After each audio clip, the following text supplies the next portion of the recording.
akan coba sampaikan tentang sistem evaluasinya.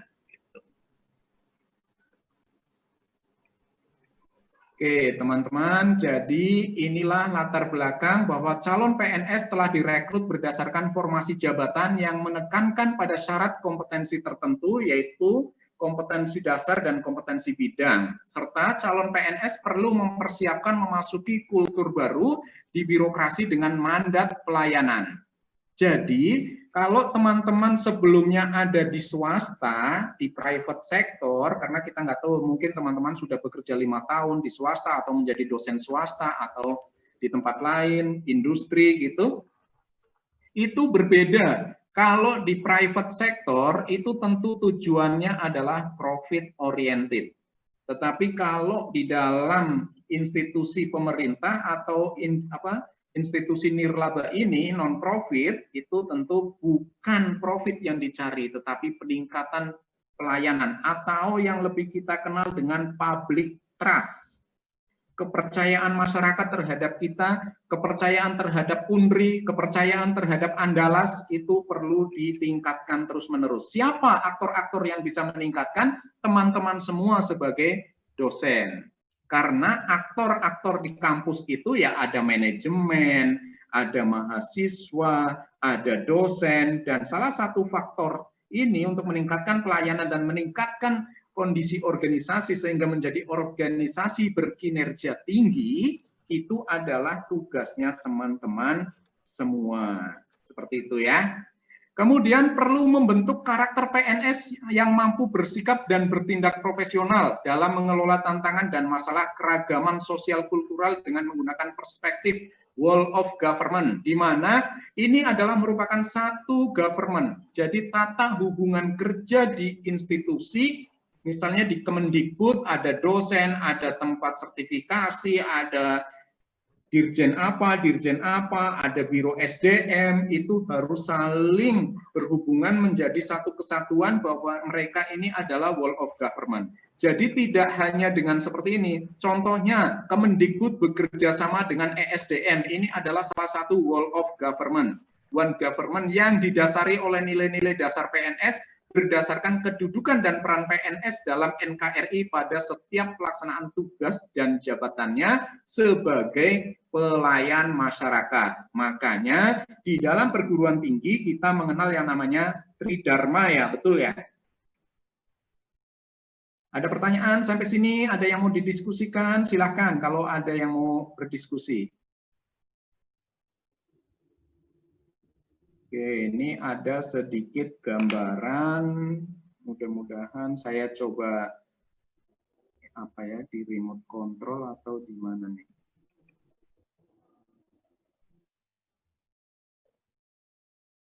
Record, plotting, share computer zone.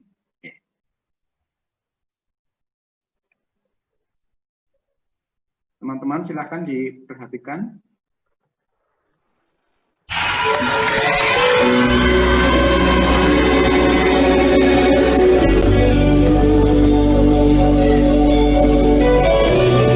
Suaranya terdengar, kalau suaranya terdengar tuliskan simbolnya. Oke.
Silakan teman-teman kalau ingin berkomentar terkait dengan tayangan kita kali ini, dihubungkan dengan teman-teman menjadi dosen itu sebagai lilin yang keempat.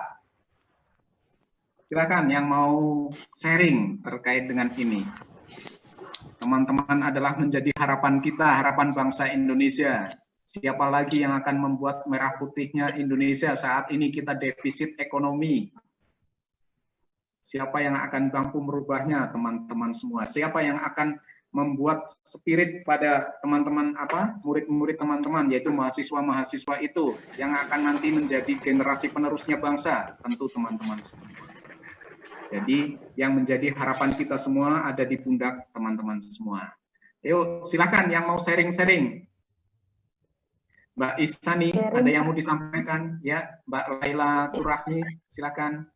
Oh ya, terima kasih Pak atas kesempatannya. Saya Laila Turahmi dari Universitas Andalas. Mungkin terkait harapan ini pada saat pandemi COVID ini sangat terasa ya Pak ya, karena banyak hal-hal yang kemajuan-kemajuan yang sebelumnya atau situasi yang sebelumnya tuh stabil atau malah meningkat tuh sekarang tuh kayak diputar balikkan gitu. Jadi kalau misalnya kita di sini hilang harapan ya mungkin dosen-dosen tuh ngapain ngajar kan, orang kayaknya orang tua kayaknya kesulitan biaya membiayai anak-anaknya kuliah, paling nggak ada tuh yang bakal masukin anak-anaknya kuliah gitu.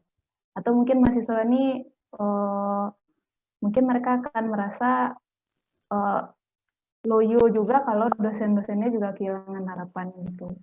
Mungkin sangat relevan sih Pak tayangannya dengan kondisi sekarang. Jadi walaupun ada kesulitan di semester itu kita nggak boleh putus asa. Itu mungkin harapan saya Pak. Berarti pada intinya in the cloudy there is silver line gitu ya. Jadi setiap mendung, di setiap mega di situ ada garis perak yang bisa terlihat bahwa di setiap permasalahan ada harapan gitu ya. Dan harapan itu adalah salah satunya teman-teman semua menjadi harapan kita sebagai penerus, karena suatu saat mungkin beberapa tahun lagi saya tidak bisa mengajar lagi, tidak bisa berhadapan dengan teman-teman lagi gitu, dan tidak bisa memberikan sharing knowledge ataupun expert saya, tetapi teman-temanlah yang terus akan berganti, dan demikian terus, sehingga harapan-harapan itu saat ini ya tentu munculnya ada di teman-teman semua sebagai generasi milenial, atau yang kita dikenal lagi nanti berikutnya adalah generasi Zoomer seperti itu. Oke, terima kasih Mbak Laila Turahmi. Silakan, ada lagi yang mau menyampaikan pendapatnya terkait dengan harapan-harapan ini, karena perubahan Indonesia, perubahan dunia ini sekali. Merubah karakter itu sulit, ya meskipun tetap bisa dirubah yang namanya karakter, tetapi sampai berbagai macam, bahkan saat ini kondisi COVID ini sangat mengakibatkan terhadap kondisi sosial mengakibatkan kepada jatuhnya ekonomi menyebabkan intervensi kepada sektor real, sektor finansial pun ikut kolap seperti itu. Dan dengan adanya kondisi global saat ini, dengan digital transformasi menyebabkan konektivitas meningkat. Jadi mudah sekali saya menghubungi teman-teman, saat ini pun kita bisa interaktif, padahal teman-teman ada di Sumatera Barat, di Rio, saya ada di Bandung, kita bisa langsung bertatap muka seperti ini. Kemudian competition, saat ini competition semakin besar, organization performance sangat dibutuhkan, talent competition harus terus ditingkatkan, di mana kondisi rivalry, kalau menurut Diamond Porter itu, bahwa salah satu kompetisi ini adalah kompetisi dari new entrant, kompetisi dari rivalry, kompetisi di dalam industrinya, di dalam teknologinya, itu berbagai macam kompetisi-kompetisi terjadi, dan competitiveness sebuah organisasi sangat dipertaruhkan tergantung sama aktor-aktor di dalamnya. Salah satu aktor-aktor di dalam ini, kalau di universitas ada dosen, ada mahasiswa, dan itu yang akan menjaga terkait dengan competitiveness. Kemudian layanan pasti kepercayaan orang tidak mau, mereka akan nyari yang lain gitu. Kalau lainnya lagi, ada pembicara dari Pak Agam, pengembangan karir PNS dilakukan berdasarkan kualifikasi kompetensi penilaian kinerja dan kebutuhan instansi pemerintah. Inilah yang dinamakan PNS profesional. Pengembangan karir PNS dilakukan dengan mempertimbangkan integritas dan moralitas, di mana profesional ini meliputi kualifikasi. Kalau teman-teman saat ini masih S2, silahkan lanjutkan lagi menjadi S3.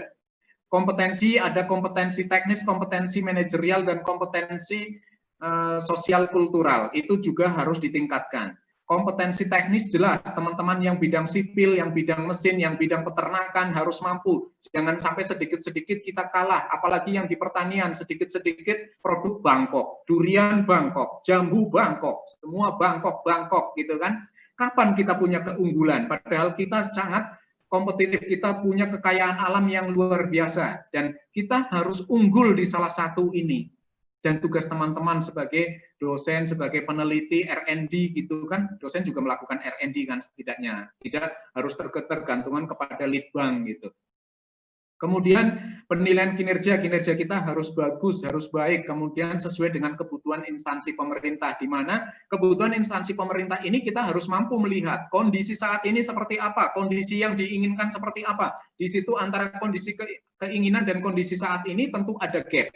Nah, gap inilah yang harus dipenuhi sehingga apa yang dicita-citakan bisa tercapai. Dan pengembangan karir PNS ini harus clear, harus jelas. Jangan sampai main-main lagi, karena saat ini katanya sejak 2015 kemarin sudah mengimplementasikan merit system. Jadi sekarang sudah tidak berbicara personalia, tidak berbicara human resource, sekarang adalah berbicara mengenai human capital.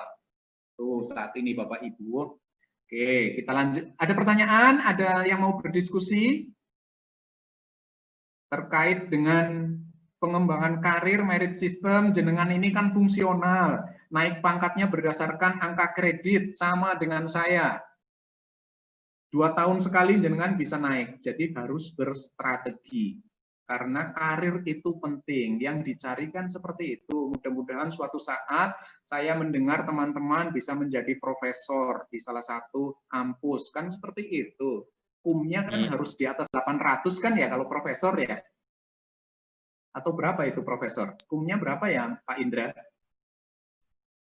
Angka kreditnya berapa, sudah tahu belum kalau belum tahu Pak, profesor? Belum tahu. Oke, nggak apa-apa Mas. Karena nanti teman-teman untuk meningkatkan karirnya itu karena ini fungsional, itu harus memang berdasarkan angka kredit. Jadi unsur angka kredit itu mungkin kemarin sudah ngajar sih di kampus gitu kan, tetapi kan belum memikirkan angka kredit mungkin, karena saat ini naik pangkatnya dengan naik dari 3B ke 3C ya pakai angka kredit. Angka kredit itu ada unsur utama, ada unsur penunjang. Unsur utama itu terbagi lagi, ada pengembang dari unsur pendidikan, ada unsur, kalau jenengan nggak tahu apakah Dikjarte, mendidik dan mengajar dan melatih, atau ditambah lagi adalah pengembangan profesi. Ya, salah satunya juga Tridharma. Silakan Mbak Ririn, kalau mau ditanyakan silakan. Ya, tadi mau menyampaikan aja kalau di dosen itu pengembangan karirnya kan, kalau dosen asisten ahli ke lektor kepala, profesor. Nah, itu memang harus mengumpulkan KUM setiap tahunnya. 2 tahun ya minimal. Oh, 2 tahun minimal. Dari yang ini, kalau tidak salah dari asisten ahli ya ke lektor atau sampai KUM-nya terpenuhi. Iya. Iya, betul Ibu. Sharing aja, Pak. Iya, betul. Jadi karena saya fungsional Widya Iswara, saya harus mengumpulkan angka kredit. Saat ini posisi saya adalah pangkat golongan 4B dengan jabatan Widya Iswara Ahli Madya. Widya Iswara Ahli Madya untuk dari 4A ke 4B saya harus ngumpulin angka kredit sekian banyak gitu, karena akumulasi. Tetapi ketika pengembangan profesi itu harus setiap kali itu saya harus bikin karya tulis ilmiah atau bikin paper yang saya kirimkan ke jurnal-jurnal seperti itu, atau saya nulis buku. Nah, teman-teman jangan pernah berhenti menulis, apalagi pekerjaannya dosen. Saya sampai saat ini masih punya akses ke ke Progress seperti itu. Jurnal-jurnal ilmiah internasional itu saya punya akses ke situ. Tapi kalau teman-teman di kampusnya kadang kan karena itu berbayar ya cukup mahal gitu, bisa jadi ada yang langganan, ada yang enggak. Tapi mudah-mudahan sih langganan. Karena itu adalah salah satu cara untuk meningkatkan kompetensi kita. Itu ya. Jangan berhenti menulis ya, teman-teman ya. Oke, kita lanjut dulu. Ada yang mau menyampaikan? Mas Indra, ada yang mau disampaikan? Lanjut? Pak, lanjut. Oke. Nah, ini contoh dari pengembangan karir, pengisian jabatan, pimpinan tinggi utama Madya Pratama melalui seleksi terbuka yang kompetitif.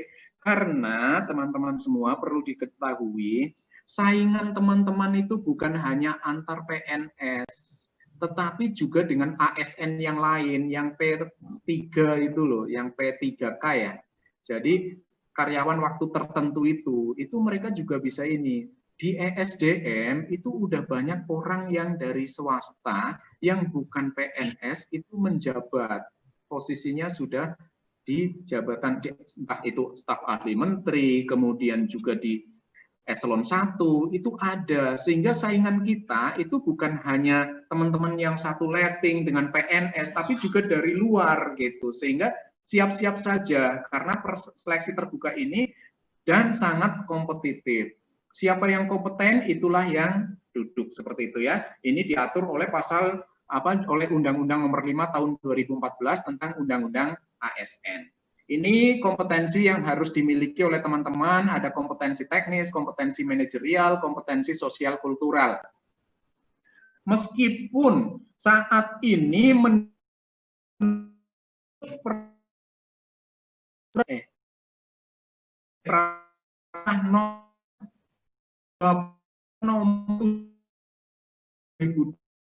bahwa kompetensi struktural dihilang, tetap itu menjadi ini itu kemudian diberikan di PP 20 tahun 2000 PP 17 tahun 2020 kompetensi teknis, manajerial dan sosial kultural. Sosial kultural ini yang seperti apa ketika teman-teman ini bersosialisasi, bermasyarakat seperti Tridharma yang pengabdian masyarakat seperti itu. Itu ya, teman-teman. Oke, ini terkait dengan revolusi kondisi, ini masih terkait dengan tantangan-tantangan kita, industri 1.0, 4.0, 2.0, 3.0, dan 4.0. Jadi perubahan yang begitu masif. Dulu yang namanya bengkel pedati, ya kan itu benerinnya roda pedati yang ditarik oleh sapi atau oleh jawi, kalau di Sumatera Barat kan oleh jawi, kemudian atau oleh kuda. Kemudian ketika mengalami perubahan ditemukannya ketel uap, mesin uap, bengkel itu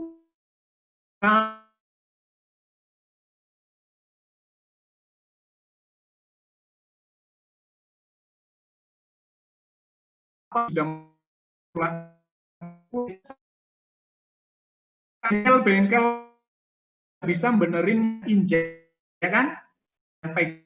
Itu kan MI well in pinggir bener kotik dan lain-lain. Ini yang harus ini. Jangan-jangan nanti rupiah itu sudah bukan lembaran kertas, tapi sudah merupakan koin-koin Bitcoin atau apalah seperti itu. E-money atau apa gitu kan sekarang sudah kemana-mana ngetap tol gitu dan itu perubahan dan terus terjadi. Tambahan juga Pak Hendri. Ya, siap, monggo Mas Muhammad. Gimana Mas Muhammad? Sekarang sudah Society 5.0 sekarang Pak Hendri. Itu sudah 5.0 ya, sudah Society 5.0 ya. Sudah banyak yang mengembangkan. Makanya apakah kondisi mengelola bangsa ini masih seperti yang dulu-dulu? Jangan-jangan sudah nggak bisa. Sekarang yang jangan-jangan model ekonominya masih zaman dulu, ya udah ketinggalan zaman. Misalnya saat ini di Bali ada Alipay, investor dari Cina sana, kemudian sedikit-sedikit proses pembayaran pun sudah menggunakan duit yang elektronik, sehingga sudah bukannya beredar di Bali, tapi duit itu langsung masuk ke servernya di sana. Itu bisa jadi, dan itu sudah terjadi di Bali, itu sudah terjadi. Namanya Alipay itu. Makanya Indonesia juga harus mampu menciptakan, nih para ekonom di sini, tadi ada ahli ekonominya nggak ini di sini? Dari tadi yang saya cek, kesehatan, kedokteran, pertanian, peternakan, sipil, teknik gitu ya. Mudah-mudahan ada ahli ekonominya di sini, mudah-mudahan. Oke, kita lanjut dulu ya teman-teman ya, karena nanti asarnya di Sumatera Barat jam berapa sekarang? Atau Rio? Jam 15 berapa? 2.46, Pak. Jam berapa, Mbak? 2.45, Pak. 2.46. 2.46 itu 15.46. 15.4. 15.4. Oke, nanti kalau pas azan asar untuk Sumatera Barat kita berhenti dulu, nanti kita break kalau belum selesai ya materi kita ya. Azan asar, bukan jam sekarang. Jam sekarang saya punya jam juga Mas Tommy, gitu kan. Oke, kita lanjut. Inilah dengan kondisi era 4.0 ini, dulu itu karir-karir banyak berkembang di zaman dulu di 2015 itu ada complex problem solving, coordinating, people management, dan creativity. Sekarang agak bergeser, meskipun complex problem solving itu masih menduduki posisi paling atas. Kebayang nggak itu yang namanya complex problem solving? Complex problem solving ini contohnya pekerjaan-pekerjaan konsultan. Itu kan dia sebagai yang mahal itu adalah ketika seseorang bisa menjadikan problem solving. Contoh, misalnya Mbak Hamidatul Yuni, malam-malam kok lapar gitu ya. Kemudian harus pengen nyari nasi goreng. Akhirnya keluar rumah malam-malam jam 9 gerimis-gerimis, di depannya ada abang-abang tukang nasi goreng. Ini kalau di Jakarta gitu ada abang-abang nasi goreng, kalau di Padahal nggak tahu gitu. Nah, ketika itu maka pesenlah 1 bungkus nasi goreng. Ketika sudah makan itu terasa kenyang. Permasalahannya Mbak Hamidatul ini hilang. Yang tadinya lapar, kemudian beli nasi goreng, maka selesai permasalahannya. Siapa penyelesaiannya? Siapa sih problem solvernya? Ya tukang nasi goreng. Makanya Mbak Hamidatul bayarlah 15.000 karena itu ada sambal goreng tanak patainya sehingga harus dibayar 15.000. Kalau hanya sama telur ceplok mungkin 12.000 karena ada sambal goreng tanak patainya sehingga dibayarnya jadi 15.000. Seorang problem solvernya seorang tukang nasi goreng. Makanya yang mahal ini adalah seseorang dengan karir kompleks problem solving. Para konsultan-konsultan silakan kalau mau bergabung di konsultan seperti itu. Oke, ini banyak yang dari Rio fluktuatif nih kayaknya sinyalnya. Ada pertanyaan sampai sini teman-teman? Clear? Kalau complex problem solving, critical thinking, creativity, people management, ini adalah soft skill gitu ya. Jadi ini banyak bermain di soft skill karena menurut siapa saya agak lupa, itu penulis bukunya yang mengatakan bahwa kondisi saat ini, Daniel Happing, bukunya Daniel Happing itu terkait dengan bahwa soft skill itu menjadi yang utama saat ini di era 2020-2021. Oke, kita lanjut dulu ya teman-teman biar kita sambil berjalan. Ya, monggo Mbak Isan. Silakan Mbak Isan. Mungkin boleh kembali ke slide sebelumnya tadi. Saya juga berpikir bahwa kita sebagai dosen sepertinya juga butuh tambahan 1 lagi atau mungkin ada di antara 10 ini Pak, yaitu fast learner.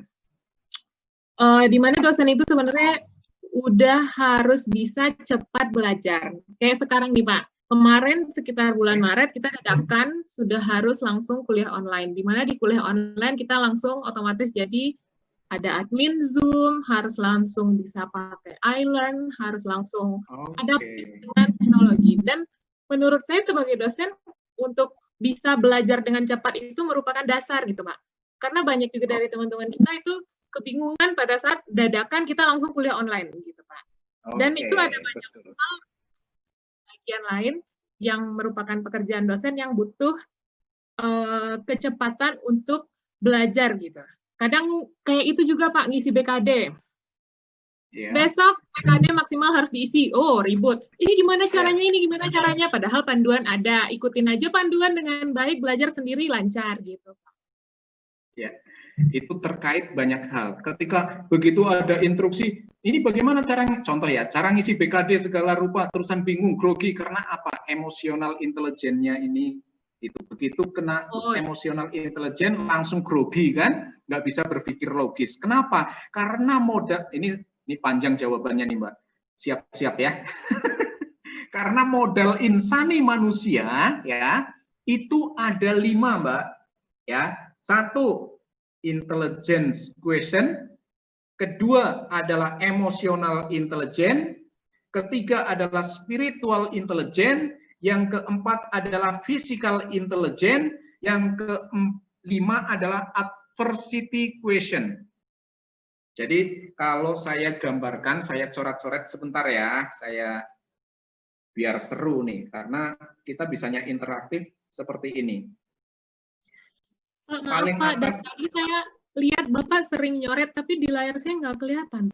Apa teman-teman yang lain? Belum, saya nyatetin ini kalau sambil ngomong karena saya orang kinestetik gitu ya. Jadi kalau nggak oret-oretan gitu, sebentar, nanti saya unjukin nih oret-oretan saya. IQ, PQ, dan AQ.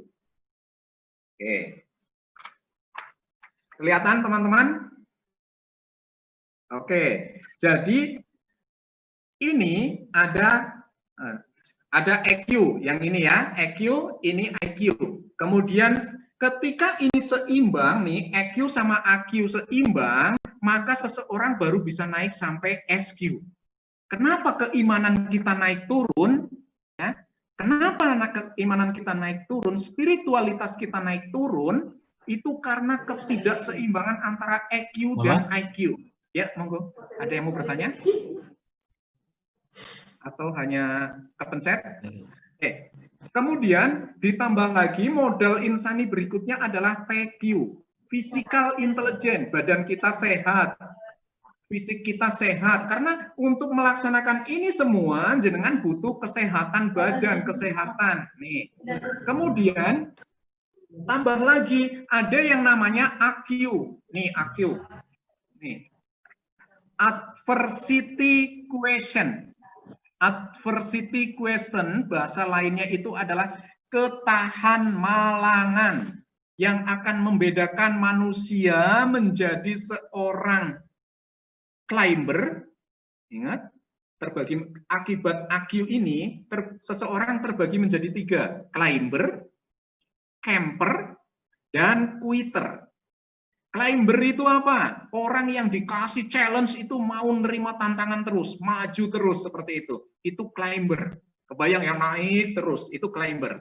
Kemudian camper, kalau sudah, saya sudah cukup menjadi prodi, udah capek kalau nambahin lagi. Nah, itu seorang camper.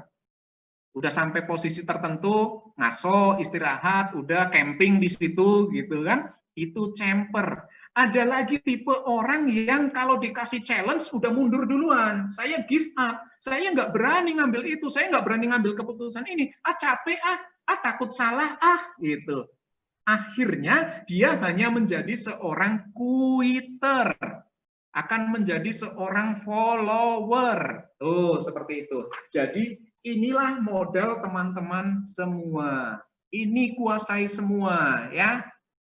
Nah, terkait tadi pertanyaan tanggapan dari Mbak Ihsani, itu terkait berbagai macam. Perlu yang namanya cognitive flexibility, pengetahuan yang bisa fleksibel. Ketika kondisinya saat ini ya ikut berubah. Saat ini adalah zamannya online, mau nggak mau kalau jenengan saklek harus pakai PowerPoint atau harus orek-orekan di depan layar di meja di ruangan kelas, ya ketinggalan dong. Sekarang sudah zamannya ini. Makanya belajarlah Google Slide, belajarlah Articulated, belajarlah Camtasia, gitu Mbak. Meskipun Mbak Isani ini mungkin di jurusan saya nggak hafal peternakan atau apa misalnya seperti atau kesehatan masyarakat gitu ya, tetap harus mempelajari itu karena itu cognitive flexibility itu sangat penting gitu Mbak. Dan terkait dengan ini ada creativity, critical thinking, level berpikir manusia ada beberapa macam. Yang pertama nih ya teman-teman psikologi ya, yang pertama ada kalau recall atau apa itu namanya linear thinking. Naik lagi dari linear thinking menjadi lateral thinking, dari lateral thinking menjadi critical thinking, dari critical thinking naik lagi paling tinggi adalah system thinking, berpikir sistem. Oh, banyak sekali. Udah cukup ya, Mbak. Jangan banyak-banyak nanti nanti yang lain nggak kebagian. Oke, kita lanjut dulu. Ada lagi yang mau ini, Mbak Mardalisa? Ada, Pak. Oke, monggo, Mbak. Ini terkait langsung aja ya, Pak. Ini terkait tugas kita sebagai dosen. Untuk seperti yang Bapak bilang tadi, kelima-lima kriteria yang biasanya ada di manusia untuk bisa stabil tadi itu dan manfaat dengan cara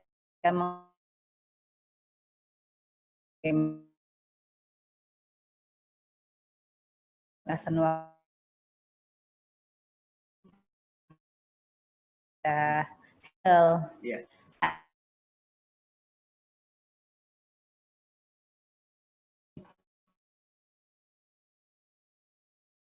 Saja yang jauh dari ekspektasi kita. Okay.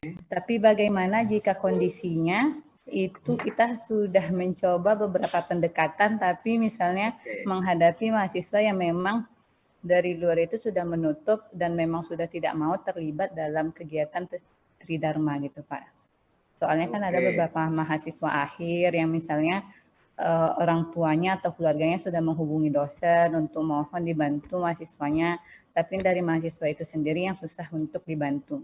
Itu kita sebagai dosen apakah akan chamber segitu juga, apakah atau tetap jadi climber yang bisa menolongnya gitu Pak? Terima kasih. Oke, terima kasih Mbak Mardalisa. Jadi saya to the point jawabnya ya.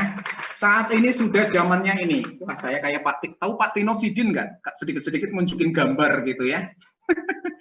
Ini kelihatan nggak sih? Kelihatan ya? Kalau kelihatan tunjukkan jempolnya dong.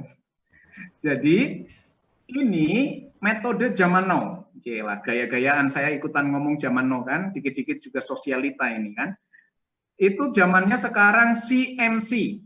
CMC itu apa? Coaching, mentoring, dan counseling. Ini teman-teman yang psikolog di bagian kesehatan masyarakat itu kita mengenal yang namanya coaching. Oke. Jadi seorang dosen juga harus bisa berpikir sebagai seorang coach, sebagai seorang mentor. Kalau konseling itu ranahnya psikolog, Pak. Karena yang namanya konseling, kalau seseorang dibawa ke konselor itu kan biasanya dari posisi negatif ke netral. Yang darinya sakit jiwa menjadi normal, itu dilakukan konseling. Tapi yang namanya coaching itu adalah menggali potensi dari mahasiswa. Kalau seorang dosen menggali potensi, caranya bagaimana? Aduh panjang, nanti diklat lagi ke sini ke aparatur, saya ajarin itu tentang konsep bagaimana menjadi seorang coach. Kemudian mentoring kita itu kita harus bisa menjadi role model itu ketika kita mentoring, karena sifatnya apa? Mentoring itu sifatnya direction, perintah.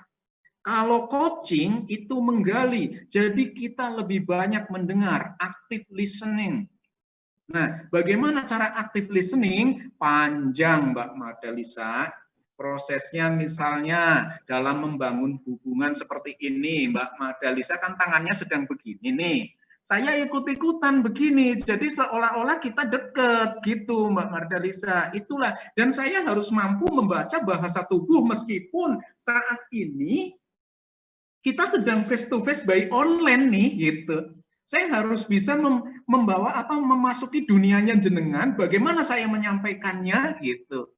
Apakah yang ngantuk-ngantuk saya sebenarnya bisa klik ngecek yang ngantuk siapa nih gitu, bisa sebenarnya. Tapi kasihan juga kan kita andragogi pembelajaran orang dewasa. Seperti itu. Jadi kita harus bisa menjadi bukan masalah kita climber ataupun camper, ya harus jadi climber. Nah, caranya kita harus mampu bisa menjadi seorang coach, harus mampu bisa menjadi seorang mentor. Nggak usah sampai konseling, karena konseling ini ranahnya para psikolog.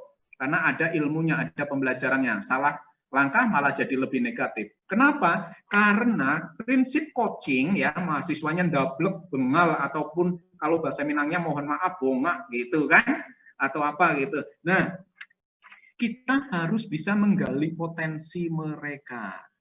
Caranya seperti apa? Aduh, toolnya banyak. Saya terlisensi untuk itu, makanya lisensi saya adalah Ericksonian Coaching, sekolah coach tertua di dunia, seperti itu. Itu ya, Mbak. Nanti belajar lagi coaching itu seperti ya, Pak, apa bisa, biar Pak. bisa ini. 100% dulu aja dulu ya, Pak. Iya. Oke, kita lanjut dulu ya. Nggak Ya, maju-maju nih. Kan. kasih. Kasihan bosnya nanti sampai sore nungguin Ya, Pak. saya ini. Oke, kita lanjut dulu. Nah, oh ini ada gambaran problem solving cycle. Problem solving cycle itu seperti apa? Untuk bisa menjadi seorang problem solver, saya oret-oretan dulu ya, biar gampang nih, karena saya nggak bisa, apa ya, laptop saya tidak apa ya namanya, touchscreen sih, tapi pena nggak bisa jalan gitu untuk ngoret-oret ini. Jadi saya oret-oret di sini, nanti saya unjukin. Yaitu pertama analisis situasi, kemudian analisis persoalan, kemudian analisis keputusan, kemudian terakhir adalah analisis potensi persoalan. 1, 2, 3, 4. Oke. Bisa kebaca, teman-teman? Nomor 1 AS. Oke. Kalau tulisannya jelek, maklum, cita-cita saya menjadi dokter, nggak kesampaian, pengen dapat istri dokter pun nggak kesampaian. Akhirnya jadi cita-cita doang ini. Cita-cita doang tulisannya jadi jelek, kalau nggak bisa kebaca karena saya tulisannya dokter. Yang pertama itu adalah AS, analisis situasi. Kalau kita berbicara, kita di layar ini ada yang namanya problem solving cycle. Problem solving cycle, kita harus mampu menganalisis kondisi. Ini berdasarkan informasi-informasi yang ada. Kemudian kita lakukan analisis persoalan. Di sini kita lakukan analisis. Ketika sudah ketemu analisis situasinya seperti apa, barulah masuk ke yang namanya analisis persoalan. Dari analisis persoalan, kita tujuannya apa analisis persoalan? Mencari akar masalahnya opo gitu. The root cause analisisnya what gitu, apa sih root cause analisisnya, kemudian baru masuk analisis persoalan, dilanjutkan. Ketika sudah ketahuan persoalannya, tentu kita tahu jawabannya, alternatif jawabannya apa aja dikumpulin melalui brainstorming atau apa, atau FGD atau apa, ngumpulin dari orang-orang sekitar kita. Kita langsung lakukan analisis keputusan, mana yang dampaknya paling besar dan mana yang paling mudah dilakukan, analisis keputusan. Dari analisis keputusan kita lakukan, kalau keputusan sudah diambil, ya nanti ini ada rekamannya, kalau bingung nanti not lagi rekamannya ya. Nanti teman-teman bos, Mbak Eni, nanti supaya rekaman ini bisa di-share ke teman-teman peserta biar nggak bingung. Kemudian ketika sudah ketemu keputusan, alternatif pilihannya baru dilakukan, supaya bisa dijalankan dengan baik, lakukan analisis potensi persoalan, APP, analisis potensi persoalan. Artinya apa? Kita melakukan mitigasi, risk management.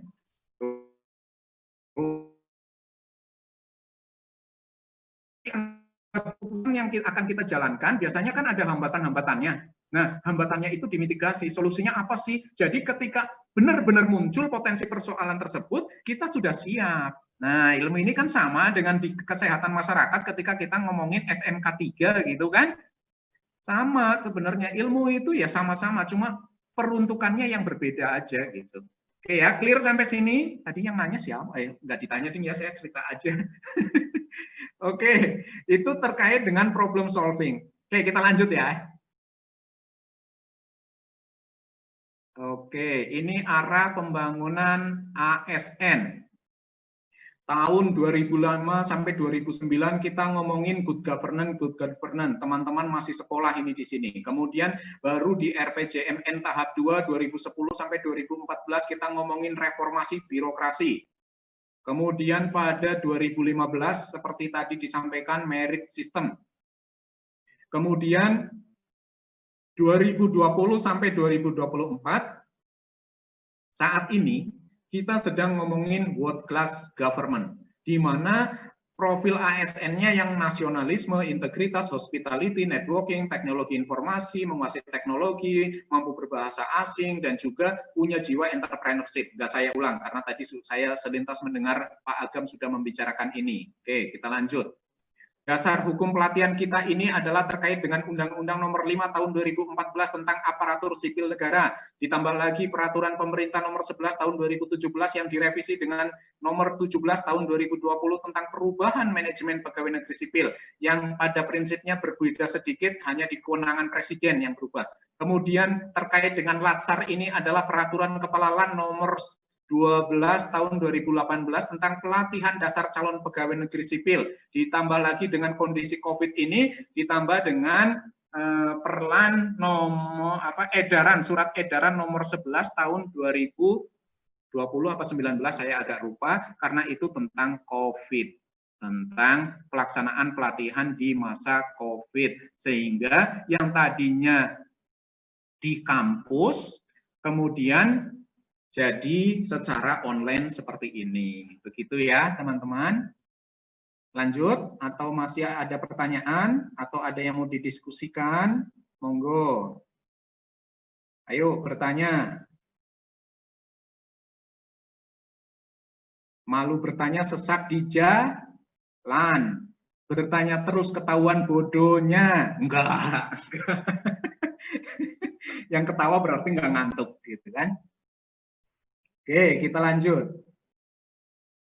Calon PNS menjalani masa percobaan itu selama 1 tahun. Jadi kalau sudah 3 tahun, ya nasib itu ya teman-teman ya. Sabar. Karena kondisinya memang begitu. Karena apa sih bisa 3 tahun? Karena perekrutan 2018 itu ribuan. Ketika ribuan, lembaga diklat terakreditasi hanya 77 lembaga diklat. Dan dulu bukan masa COVID, sehingga pelatihannya langsung face to face. PPSDMA cuma mampu 2 kelas. Hanya 2 kelas, 1 kelas 40, 2 kelas berarti 80. Nah, kalau cara online seperti sekarang ini, maraton nih, sampai dengan Desember nanti, itu 1.600 teman-teman dosen yang kita didik. Jadi kuping panas ini telinga ini. Karena keganjel sama headset tiap hari nih, pagi, siang, sore. Bahkan malam nanti kalau sudah proses coaching. Tuh ya teman-teman. Nah, masa percobaan sebagaimana dimaksud dilaksanakan melalui proses pendidikan dan pelatihan terintegrasi untuk membangun integritas moral, kejujuran, semangat, dan motivasi nasionalisme dan kebangsaan, serta karakter kepribadian yang unggul dan bertanggung jawab dalam dan memperkuat profesionalisme serta kompetensi bidang. Tuh, yang ingin diharapkan. Diklat bagi CPNS, bla bla bla, 1 tahun. Instansi pemerintah wajib memberikan pendidikan dan pelatihan kepada calon PNS sebagaimana dimaksud ayat 1 selama masa percobaan. Jadi, ya luar biasa kesabaran teman-teman ini selama 3 tahun dengan 80%, ditambah tukin juga mungkin 80%, sabar. Oh, nggak dapet. Tenang. Yang penting jadi PNS dulu gitu ya. Nanti baru berjuang. Berjuang tiada akhir. Yang penting bisa merubah merah putihnya Indonesia. Karena kebanggaan kita adalah menjadi merah putihnya, membuat Indonesia jadi lebih berwarna. Karena kondisi saat ini luar biasa. Kita itu dijajah dengan segala rupa. Kata siapa kita sudah berdaulat. Tapi nantilah saya bahasnya itu ketika masalah isu kontemporer. Kalau sekarang dibahas sampai nanti telinganya panas, hatinya kemeropok gitu, nggak enak tidur, marah kepada negara. Cukup nanti, sabar ya, di lain sesi kalau ketemu saya. Oke, kita lanjut dulu. Syarat pengangkatannya, calon PNS yang diangkat menjadi PNS harus memenuhi persyaratan lulus pendidikan dan pelatihan, sehat jasmani dan rohani. Kemudian calon PNS yang telah memenuhi persyaratan sebagaimana dimaksud, diangkat menjadi PNS oleh pejabat pembina kepegawaian sesuai dengan ketentuan peraturan perundangan. Calon PNS yang tidak memenuhi ketentuan sebagaimana dimaksud, diberhentikan sebagai calon PNS. Makanya, diklat ini harus lulus. Nah, udah 3 tahun loh nunggu diklat ini, one step more. Cuma ini yang membuat jenengan itu bisa lulus gitu untuk bisa jadi PNS. Kalau diklat SAR ini nggak lulus, waduh sayang sekali. Sudah tirakat 3 tahun, kok nggak lulus. Padahal ikuti saja, ini layak diperjuangkan. Karena nanti kalau sudah lulus, jenengan mau S3 lagi juga lebih mudah.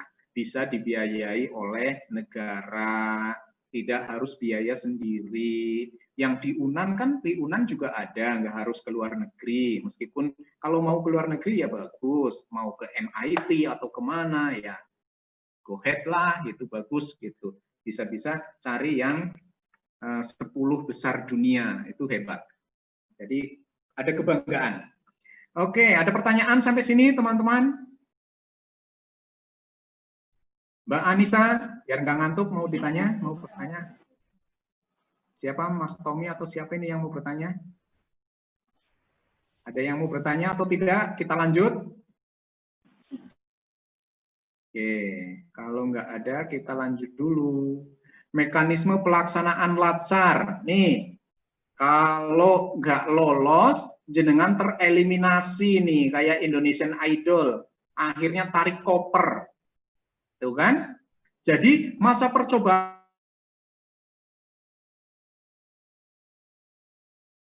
tapi mau nggak mau materi kita ngomongin ini gitu loh. Kemudian ada diklat terintegrasi. Kalau lolos, yes, gitu. Kalau enggak, ya tereliminasi seperti itu. Tujuannya membangun integritas moral, kejujuran, semangat dan motivasi nasionalisme kebangsaan. Karakter kepribadian yang unggul dan bertanggung jawab, memperkuat profesionalisme dan juga kompetensi teknis dan kompetensi bidang. Itu harapannya. Oke, sebentar.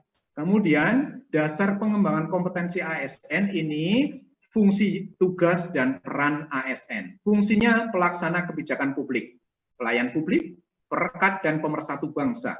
Jadi teman-teman ini penyambung merah putih, meskipun ada di daerah, dimanapun teman-teman berada, teman-teman adalah perekat dan pemersatu bangsa, gitu kan? Jadi jangan ngomongin cebong, kampret, kadrun, seperti itu ya. Jangan ngomongin seperti itu, udah biarin aja, itu cukup media sosial yang rame kan, biarin aja. Kemudian tugasnya melaksanakan kebijakan publik, kemudian memberikan pelayanan publik yang profesional dan berkualitas. Jadi dosen juga dosen yang profesional, mempererat persatuan dan kesatuan NKRI. NKRI harga mati.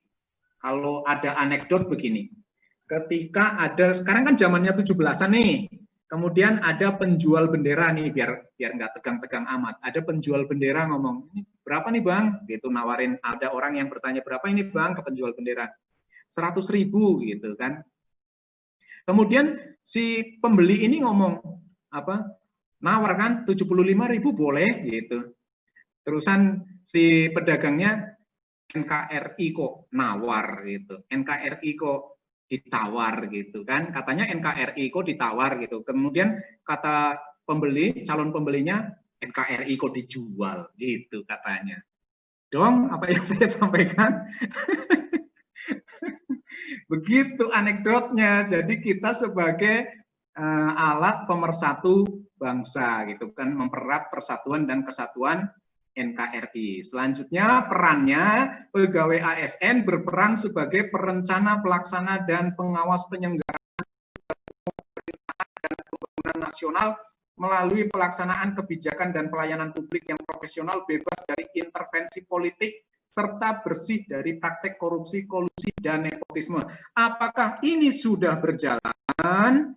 Wallahu a'lam bishawab. Contoh, ketika ada pilkada, ini mumpung kita di ruang akademik ya, jadi kita bisa ngerasain apa aja ini.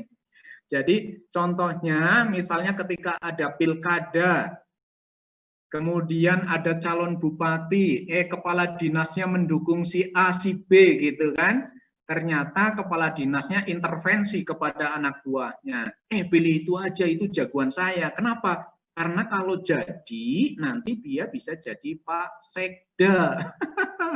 Itu yang terjadi. Jadi katanya bebas intervensi politik. Tapi kenyataannya, apakah sudah seperti itu? Ya belum tentu. Dan kita yang jadi ASN harus menjaga integritas kita. Oke? Dan menjaga akuntabilitas kita. Makanya ada nilai-nilai akuntabilitas, mempertanggungjawabkan secara vertikal dan secara horizontal. Gitu. Ya, itu materi nanti, jangan saya bahas. Oke, kita lanjut dulu.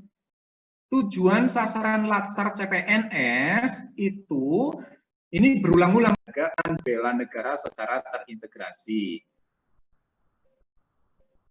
Kemudian agenda nilai-nilai dasar PNS meliputi akuntabilitas, nasionalisme, etika publik, komitmen mutu, dan juga anti korupsi atau kita kenal dengan Aneka.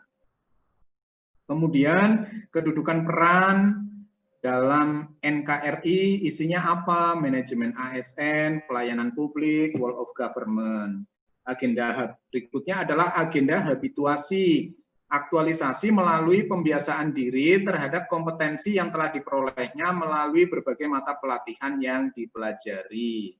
Adapun kurikulum penguatan kompetensi teknis bidang, itu kompetensi teknis umum, administrasi, dan kompetensi teknis substantif. Jadi ada dua ternyata ini, yaitu yang sifatnya umum dan substantif.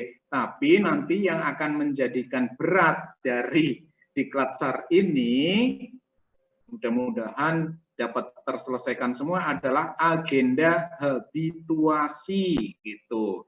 Caranya bagaimana nanti kalau pas konsepsi aktualisasi kita coba jelaskan. Gitu. Nanti sambil bertanya-tanya juga nggak apa-apa ya. Kita sambil lanjut dulu. Kompetensi teknis umum administrasi ini untuk meningkatkan pengetahuan dan keterampilan yang bersifat umum administratif dan diperlukan untuk mendukung pelaksanaan tugas jabatan. Kemudian yang substantif untuk meningkatkan pengetahuan dan keterampilan yang sifatnya spesifik, substantif dan atau bidang yang diperlukan untuk mendukung pelaksanaan tugas dan jabatan pelaksana atau pembentukan jabatan fungsional sesuai dengan formasi jabatannya. Alur pikir Diklatsar CPNS ini itu klasikalnya, teorinya nih begini gitu ya.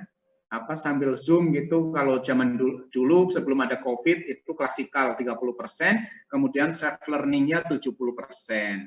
Nah, metodenya macam-macam nih, modul online, diskusi, case study, studi lapangan, game, outdoor activity, dan lain-lain. Bahan ajarnya macam-macam seperti ini hal yang biasa lah. Kemudian durasi penyelenggaraan Latsar sendiri dan konten kurikulumnya ini tadi sudah di awal sudah diceritakan, kontennya seperti ini. Kalau di dalam teorinya itu 21 hari kerja. Karena kalau aslinya ya yang namanya bela negara itu 5 hari, teman-teman diajarin baris berbaris dari tentara, kemudian ada materi-materi yang sifatnya strategis, isu strategis, kemudian ada teori-teori lainnya terkait dengan bela negara. Kalau agenda nilai dasar CPNS, nanti ini ada materinya semua, akuntabilitas, nasionalisme, etika publik, komitmen mutu, anti korupsi. Contoh akuntabilitas, ya kita ngomongin tentang seorang PNS yang harus akuntabel, dan akuntabilitas itu sama enggak dengan tanggung jawab, itu nanti diceritakan di situ. Nasionalisme yang ngomongin tentang nasionalisme kita, bahwa kita sebagai NKRI itu isinya tentang apa, bla bla bla macam-macam terkait dengan nasionalisme. Kemudian etika publik, kemudian ada komitmen mutu, kemudian ada anti korupsi. Kalau komitmen mutu ya kita ngomongin quality management misalnya seperti itu, atau ngomongin bahwa kita harus mengutamakan mutu di dalam kegiatan-kegiatan kita sehingga kita bisa berkualitas dalam bekerja, seperti itu. Kalau kedudukan dan peran PNS isinya tentang manajemen ASN, pelayanan publik, dan WOG. Tadi sudah berulang-ulang kita sampaikan, gitu ya. Nah, penguatan kompetensi teknis bidang itu bobotnya berapa? 20%, lumayan tinggi nih. Kemudian pembentukan karakter yang isinya ada bela negara, kemudian ada aneka, dan ada habituasi, totalannya itu sekitar 80%. Di dalam menunjang evaluasinya seperti itu. Oke, waktu pelaksanaannya ini oke lah, enggak masalah karena ini sudah terjadwal.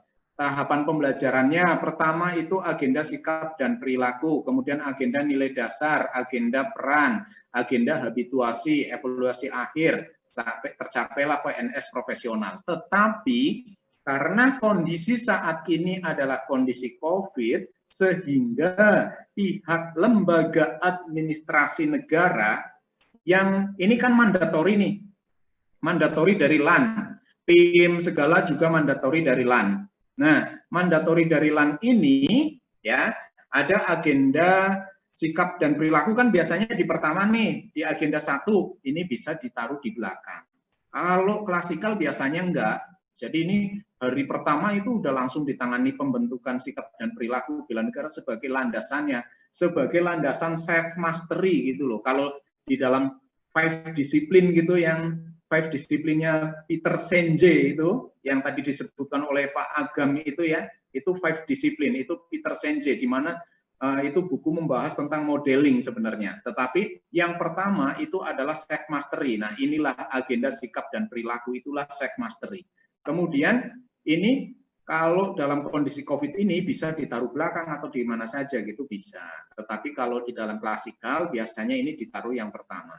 Nah, yang ini agenda keempat ini nih kawan-kawan harus benar-benar perhatikan ya, yang namanya habituasi. Karena teman-teman ini nanti menyusun yang namanya rancangan aktualisasi.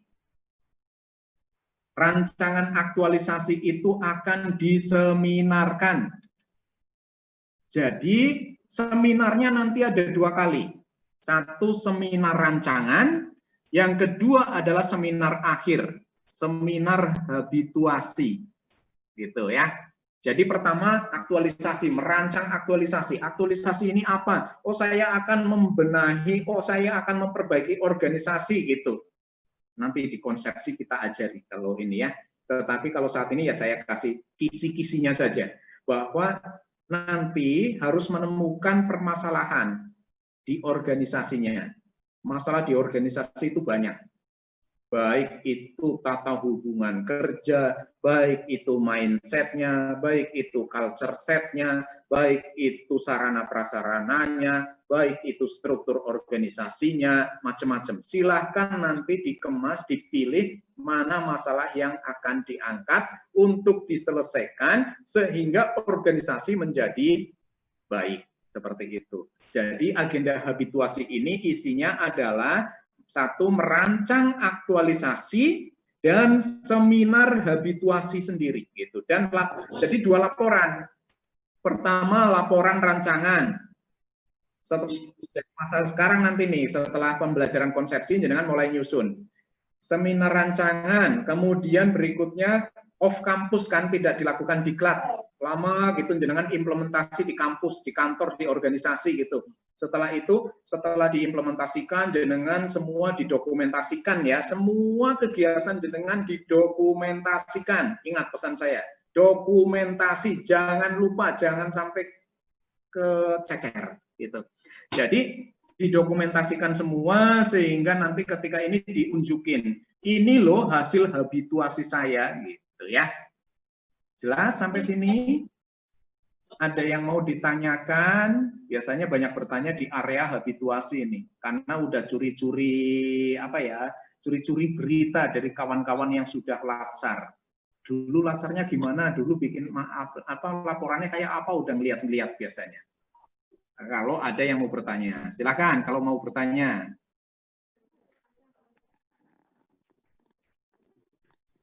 Nggak ada, kita lanjut dulu berarti. Oke. Nah, inilah ini kontennya ya, materi pokok dan ini biasa kurikulum PNS, agenda sikap dan perilaku bela negara. Isinya, deskripsinya membekali dengan kemampuan memahami wasbang melalui pemaknaan terhadap nilai-nilai bela negara, sehingga peserta memiliki kemampuan menunjukkan sikap perilaku bela negara dalam suatu kesiapsiagaan yang mencerminkan sikap jasmani dan mental menghadapi isu kontemporer dalam menjalankan tugas jabatan sebagai PNS profesional pelayan masyarakat. Karena kondisi negara itu ada darurat sipil, ada darurat militer, ada darurat perang. Jadi kita sebagai warga sipil juga harus siap sedia karena kita sebagai pertahanan sipil, pertahanan rakyat semesta, intinya seperti itu. Materinya wawasan kebangsaan, analisis isu kontemporer, dan kegiatan praktik yang mencerminkan kesiapsiagaan fisik, baris berbaris atau apa nanti jenengan mungkin harus praktek melalui video, suruh baris berbaris, hadap kiri, hadap kanan gitu. Dipraktekkan, dikirim videonya nanti kalau pas materi agenda sikap perilaku bela negara. Karena yang ngajar bukan dari Widya Iswara kita, tetapi dari tentara. Apakah Kopassus, apakah Marinir, atau dari Bintaldam gitu ya. Oke. Kemudian nilai dasar PNS, isinya, materinya itu akuntabilitas bla bla bla dan lain-lainnya gitu ya. Hasil belajar yang diharapkan, teman-teman mampu menjalankan tugas jabatan PNS sebagai profesional, sebagai pelayan masyarakat yang meliputi kemampuan berakuntabil, mengedepankan kepentingan nasional, menjunjung tinggi standar etika publik, berinovasi untuk peningkatan mutu pelaksanaan tugas jabatannya, dan tidak korupsi, serta mendorong percepatan pemberantasan korupsi di lingkungan instansinya. Tuh. Kalau kedudukan dan peran, agendanya isinya apa? Ini. Mampu mengelola tantangan dan keragaman sosial kultural dengan penggunaan perspektif world of government dalam mendukung pelaksanaan tugas jabatannya. Agenda habituasi, memfasilitasi peserta lakukan proses aktualisasi melalui pembiasaan diri di tempat kerja terkait dengan kompetensi yang telah diperoleh melalui berbagai mata pelatihan yang telah dialami di tempat kerja. Artinya kita sedang merubah mindset teman-teman agar menjadi terbiasa mendapatkan kebiasaan yang baik. Kenapa perlu dihabituasi? Karena tidak simsalabim. Otak manusia itu terdiri dari sinap-sinap otak yang isinya adalah mielin-mielin gitu ya. Dari mielin yang terhubung ini lama-lama menjadi kuat ikatannya dan seperti tadinya jalan setapak, kemudian lama-lama sering dilewati menjadi jalan tol gitu. Jadi semakin lancar karena sering terbiasa.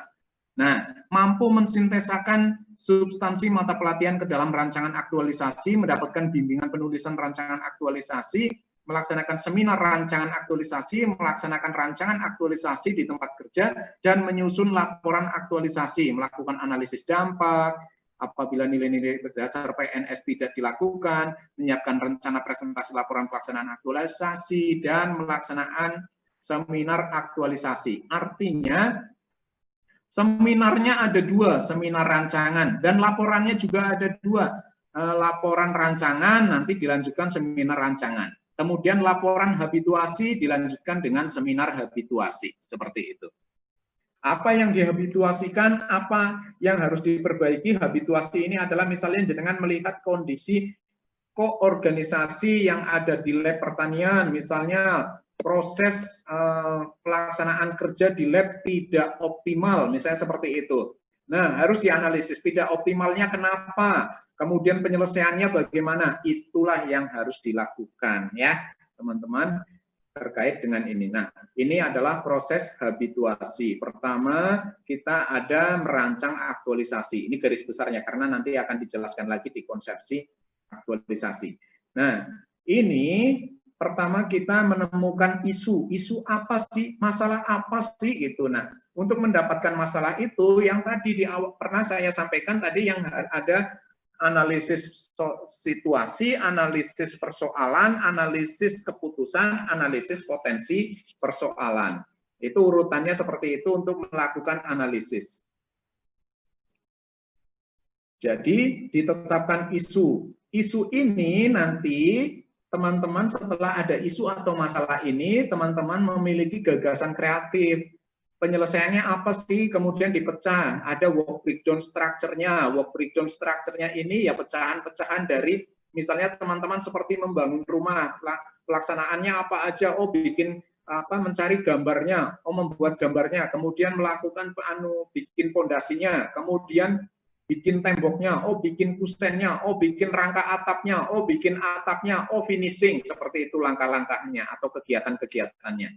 Sehingga gagasan kreatif tadi terpecah-pecah atau dilaksanakan menjadi tahapan kegiatan. Di dalam tahapan kegiatan nanti ada output kegiatan yang masih direncanakan karena kita masih berbicara tentang perancangan. Kemudian terkait dengan tujuan visi misi organisasi, penguatan nilai organisasi dan pemecahan isu. Nanti setelah diseminarkan dan disetujui go ahead gitu, baru pelaksanaan habituasi. Oke, ada yang mau bertanya? Silakan. Mas Arif tanya, Mas. Suara Arif. Monggo, Mas Arif mau bertanya, Mas Muhammad Arif. Oke. Iya, Pak. Mas Muhammad Arif 2 akun ini, pakai akunnya siapa aja? Oh, iya Pak, ini tadi apa? Tadi yang hilang yang pertama Pak, terus masuk lagi lewat handphone. Ini sudah matiin handphonenya Pak. Sinyalnya. Oke. Iya. Oke, silakan Mas. Iya Pak, ini kan terkait apa Tridharma perguruan tinggi. Ya, lanjut. Satu beban yang dibebankan kepada dosen ini kan penelitian Pak. Oke. Nah, untuk biasanya permasalahan yang timbul di beberapa universitas itu, untuk dosen-dosen muda ini agak sulit untuk penelitian gitu Pak, masalah penelitiannya. Biasanya kita mengikut dengan dosen-dosen senior. Oke. Itu yang sering terjadi Pak.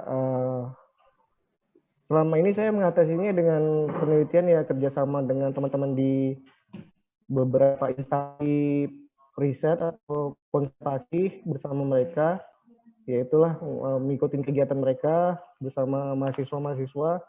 Tapi memang kendalanya yang paling utama di situ Pak, kita nggak bisa menjadi ketua penelitian sendiri atau bagaimana. Terus untuk ya masalah dasar sih Pak, aturan-aturan tiap universitas kan beda-beda.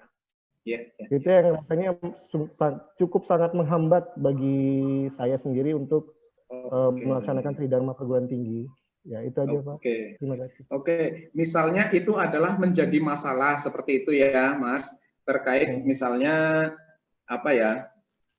SOP pelaksanaan penelitian di apalah di jurusan apa misalnya seperti itu. Itu juga bisa diangkat kan pertanyaan kan ini kan ya Mas Muhammad mau bertanya terkait dengan habituasi terkait ini gitu kan penelitian gitu yang susah gitu.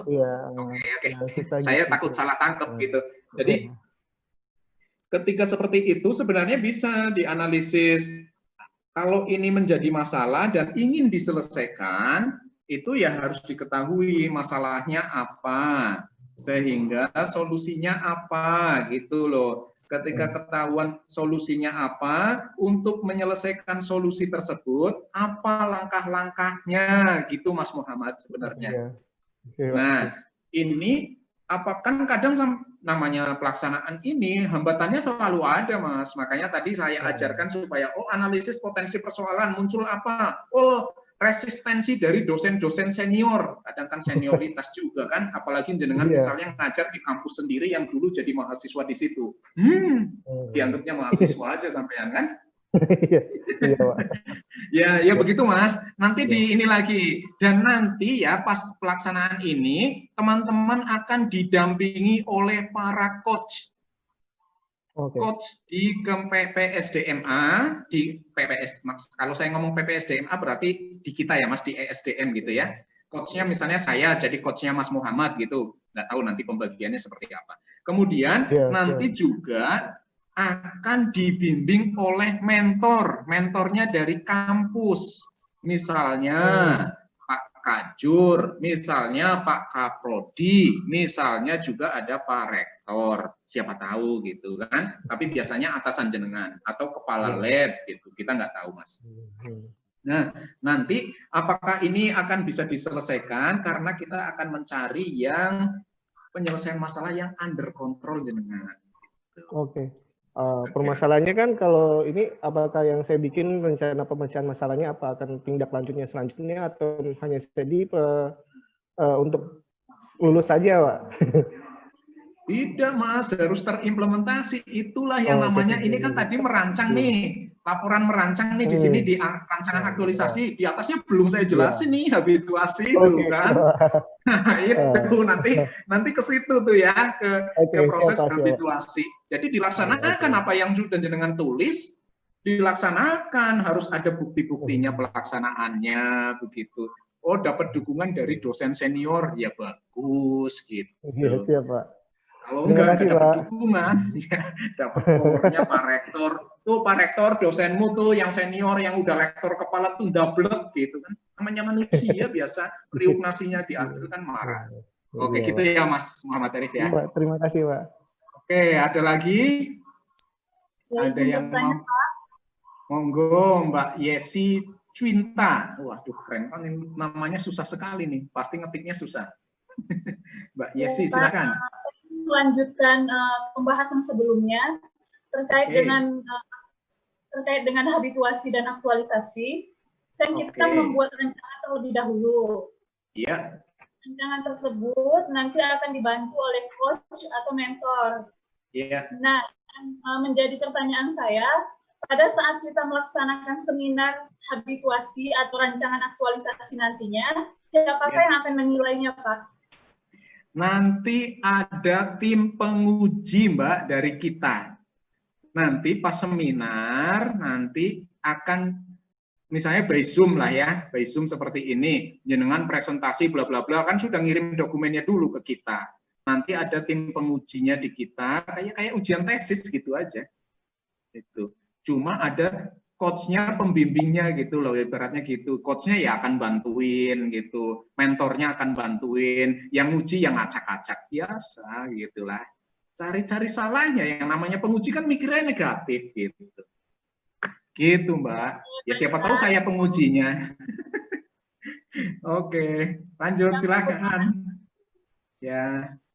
Ada lagi yang mau bertanya? Oke, Mbak Ririn mau bertanya? Iya, Pak. Oke, silakan. Ini kan dari pengalaman yang sudah ya untuk konsep habituasi dan aktualisasi, ini kira-kira menurut penguji kan Bapak kayaknya udah pernah jadi penguji ya. Kira-kira program atau yang diminati atau menarik bagi penguji atau tim penilai nanti, bisa kasih tips dan triknya, Pak? Oke, yang penting sebenarnya penguji tidak melihat ini yang sesuatu yang menarik buat penguji gitu ya. Kalau saya menguji, kan ini tujuannya adalah aktualisasi yang akan memunculkan inovasi. Inovasi ini adalah untuk menyelesaikan permasalahan. Nah, permasalahannya ini, solusi Mbak Ririn ini implemented atau tidak, nilai kemanfaatannya ada atau enggak, seberapa jauh nilai kemanfaatannya, kemudian novelty-nya seperti apa, keterbaruannya seperti apa, maksudnya seperti itu. Jadi, dan berapa banyak program kegiatannya, gitu. Karena nanti di belakang saya jelasin apa aja sih yang dinilai, nggak dicatat nggak apa-apa, Mbak. Nggak apa-apa. Jadi, manfaat, novelty, gitu kan, seberapa luas jangkauannya, seperti itu. Kalau memang untuk negara Indonesia ya lebih bagus, gitu. Itu ya, Mbak Ririn ya. Nanti di slide kita, nanti PowerPoint ini pun saya berikan lah, gitu. Saya berikan karena nanti saya bergabung juga kayaknya di grup ini, nanti saya berikan bergabung atau enggak nanti, atau saya kasih lewat admin juga bisa, gitu ya. Clear ya Mbak, nanti di ujung ini ada apa aja sih yang harus dilakukan gitu, nilai-nilainya gitu. Atau nanti pas masa atau enggak ya, atau pas konsepsi gitu. Tapi trik-triknya ya seperti itu. Program kegiatannya jangan cuma 1 atau 2 ditambahin gitu loh Mbak. Jadi bisa 4, bisa 5, nanti 5 ini terpecah lagi menjadi tahapan-tahapan kegiatan gitu, atau sub-sub kegiatan gitu bisa. Dan nanti setiap kegiatannya harus ada buktinya, baik itu berupa output maupun hanya dokumentasi, baik itu video, foto, atau laporannya, atau tulisannya. Misalnya, ngundang rapat seluruh dosen di prodi, bla bla bla. Ya undangannya harus ada, gitu loh Mbak. Ya, jelas ya, didokumentasikan semua pokoknya. Karena itu nanti habituasi. Kalau rancangan kan Mbak Ririn merancang, saya mau bikin rumah sebesar ini, dengan dimensi sekian, luas bangunan sekian, misalnya seperti itu. Baru rancangan-rancangan yang akan saya lakukan, bahasa project manajemennya adalah work breakdown structure-nya ini gitu. Potensi kendalanya ini, jika dilakukan akan seperti ini, dampaknya akan seperti ini, kalau nggak dilakukan akibatnya ini gitu. Nanti gitulah. Ada nanti gampang. Jangan khawatir. Kita lanjut atau masih ada pertanyaan?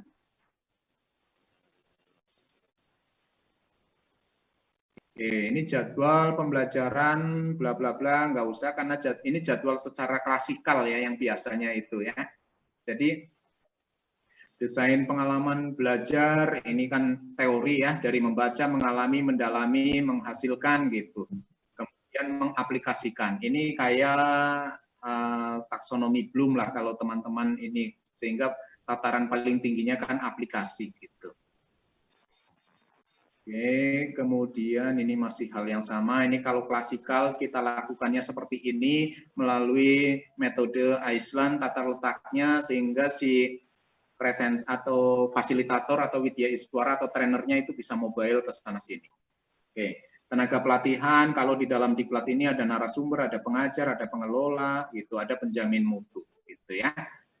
Nah, evaluasi tenaga pelatihan meliputi narasumber itu udah dijelaskan di proses evaluasi tadi siang kan, karena kita sedang berbicara latsarnya gitu ya, kode sikap perilaku, hadir setiap waktu, menghormati, bla bla bla, kemudian menyelesaikan semua tugas, karena kita banyak tugas, termasuk yang ini juga nanti ada jurnal learning.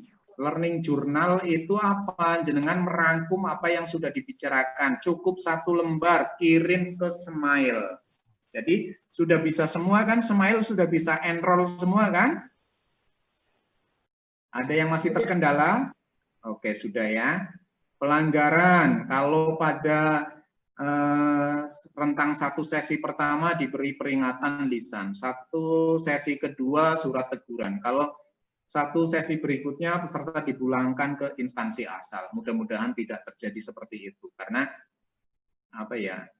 Kita layak berjuang lah untuk ini supaya bisa lolos gitu. Jangan sampai hanya karena masalah administrasi, ketidakhadiran atau apa kok jadi nggak terpenuhi ininya gitu. Sedapat mungkin usahakan ya, karena teman-teman ini kan karena ada di rumah WFH gitu ya, atau ke kampus tapi tetap statusnya adalah WFH, itu pasti banyak kendala.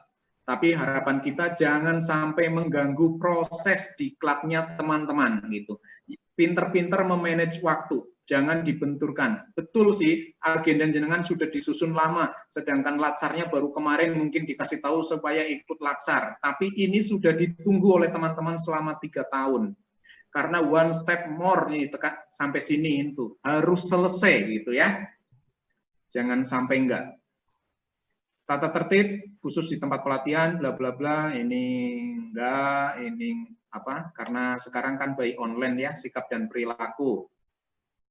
Penyelenggaraan evaluasi dilakukan oleh lembaga pelatihan pemerintah terakreditasi dengan melakukan pemantauan sikap dan perilaku peserta selama pelatihan. Ini kita direkam teman-teman semua sehingga ketahuan mana yang teman-teman ini ya nanti kalau masalah on off bisa gabung bisa enggak itu kan karena kondisi sinyal, itu kondisi teknis yang tidak bisa kita hindari karena tidak semua dari wilayah yang sinyalnya bagus.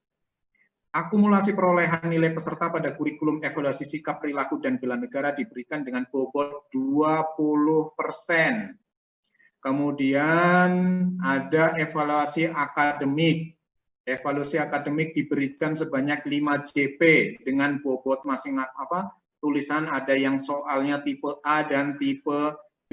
Berbentuk tipe A itu ya pilihan ganda. Kalau ujian tulis tipe B ya berbentuk kasus dengan bobot 10%. Yang pilihan ganda juga 10%. Sehingga nanti totalannya adalah jenengan dapat 20% dari nilai akademik. Kemudian ini kalau kasusnya apa aja, misalnya jenengan diberikan ujian kok tentang kasus, apa aja yang dinilai, ini loh, mendeskripsikan rumusan kasusnya, melakukan analisis, mendeskripsikan gagasan alternatif solusinya apa, mendeskripsikan konsekuensi penerapan dari setiap alternatif gitu. Biasa itu menjadi ranahnya teman-teman yang nanti akan mengoreksi hasil tulisan jenengan. Kemudian evaluasi aktualisasi, di mana ada penilaian rancangan. Penilaian rancangan nilainya 20%. Ya, ada kualitas penetapan isu. Isunya itu smart atau tidak. Smart itu spesifik, measurable, achievable, reliable, dan time bound. Spesifik, jelas enggak? Measurable, terukur enggak nih? Bisa selesai enggak time bound dalam waktu 30 hari gitu? Atau sampai mana sih? Apakah butuh milestone jangka pendek, jangka menengah, atau jangka panjang? Kemudian kualitas jumlah rencana kegiatan, karena ada minimalnya, kalau nggak salah minimalnya 3 gitu kalau ini supaya dapat nilai baik. Kemudian kualitas rencana kegiatan, bagaimana kualitas rencananya, relevansi rencana kegiatan dengan aktualisasi. Kemudian bagaimana cara presentasinya, how to communicate. Jadi ini berbicara tentang public speaking. Jangan ngomong banyak atau tidak seperti itu. Kan jangan bisa ngoreksi nih, saya banyak filler atau enggak gitu. Jadi bisa ketahuan seperti itu. Tapi nilainya kan hanya 2%. Kalau di totalannya adalah 20%.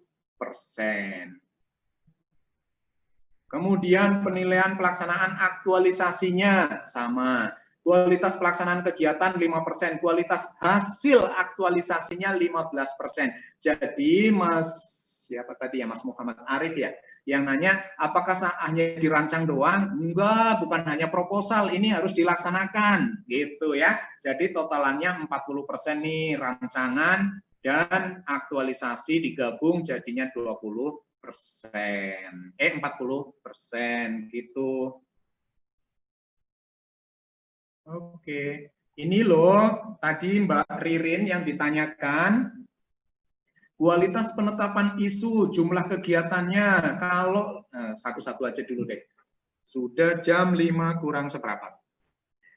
Isu yang diangkat aktual dan berdampak pada unit kerja atau cakupan yang lebih luas, levelnya nilainya 4. Kemudian kalau jumlah kegiatan terdapat lebih dari 3 kegiatan. Kualitas kegiatan yang dipilih relevan dengan penyelesaian isu bla bla bla, nilainya 4. Kemudian relevansi kegiatan dengan aktualisasi nilai dasar PNS, kedudukan, peran, mendasari kegiatan, bla bla bla, nilainya 4. Teknik komunikasi, peserta mampu menjelaskan rancangan aktualisasi dengan baik, ini di level 4. Level 4 itu yang bagus gitu ya. Oke, konversi nilainya 4 itu berapa sih? Gitu. 80,1 sampai 100. Harapan saya semuanya ada di nilai level 4. Saya nggak jelasin inilah yang bawah-bawah. Karena nanti jadi mengarahkan mindsetnya jadi berubah ke level 3. Tapi tetap harus level 4. Nah, penguatan kompetensi teknis bidang. Evaluasi penguatan kompetensi bidang dilakukan setelah peserta menyelesaikan pembelajaran pada kurikulum penguatan kompetensi teknis bidang. Nih, akumulasi perolehan nilai peserta pada kurikulum penguatan kompetensi teknis bidang diberikan bobot 20% nilainya. Jadi total-totalannya 20, 20, 40, 20, jadilah 100 dari sikap perilaku, akademik, aktualisasi, dan penguatan kompetensi teknis bidang yang diberikan oleh institusi gitu ya. Makanya minta nilainya yang tinggi gitu kalau dari institusi gitu. Oke, kemudian kualifikasi kelulusan sangat memuaskan jika skornya 90,01 sampai 100. Memuaskan 80,01 sampai 90. Kalau tidak memuaskan di bawah 60. Kualifikasi kelulusan, peserta pelatihan yang memperoleh kualifikasi tidak memuaskan atau jumlah ketidakhadiran peserta melebihi 20 jam pelajaran atau 3 hari secara kumulatif dinyatakan tidak lulus. Jangan sampai, makanya usahakan masuk terus lah pokoknya. Gimana caranya gitu. Mau sambil gimana gitu di online kan gitu kan. Ya sewaktu-waktu kan tidak harus online gitu, bisa di profil atau apa, tapi saran saya tetap online. Peserta pelatihan yang memperoleh kualifikasi kurang memuaskan dinyatakan ditunda kelulusannya melalui remedial. Tapi infonya untuk Kemendikbud ini nggak mengadakan remedial. Artinya kalau nggak lulus ya udah nggak lulus. Pembelajaran remedial bla bla bla karena nggak ada nggak saya sampaikan. Surat keterangan pelatihan. Kalau peserta menyelesaikan kurikulum penguatan diberikan surat keterangan setelah mengikuti pelatihannya. Kemudian peserta pelatihan yang dinyatakan telah menyelesaikan seluruh program dan dinyatakan lulus diberikan surat tanda tamat pelatihan dengan kode registrasi alumni nasional yang memberikan nanti LAN. Bagi yang dinyatakan tidak lulus diberikan surat keterangan yang ditandatangani oleh pimpinan lembaga pelatihan terakreditasi. Bagi yang dinyatakan tidak lulus dan memperoleh 3 peringkat nilai terbaik, dinyatakan lulus dan memperoleh 3 peringkat terbaik dengan kualifikasi minimal memuaskan. Memuaskan itu nilainya di atas berapa?